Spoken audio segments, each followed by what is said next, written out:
in those kind of companies, so like what happens is, and it sort of I guess happens on the bank side too, is you really have to keep moving up, and you have to keep like it becomes a bigger politics game, bigger story that way, and you have to start to like really succeed, mentoring people, all these other things, and they don't really care like if you're doing that well as a trader because at the end of the day, if we're working on a $200 million origination deal over 20 years with, India, that's going to outweigh anything like most traders do.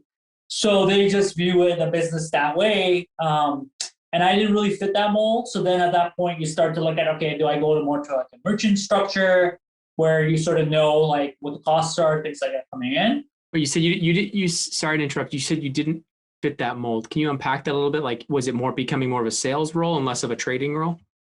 Exactly. It becomes more of a sales role, more of a like personality, make sure everything's okay. That politics. Yeah, I get it. Politics. Because it's the company's brand, right? And I mean, it's the same at a lot of banks now and shops where it's just like at the end of the day, they have the bazillion-dollar balance sheet and they can do those really big deals and nobody else can. So it's going to be very difficult for anybody to compete with them. But at the same time, they're like, well, is it really the originator, the trader that's special, or is it just our business, our brand?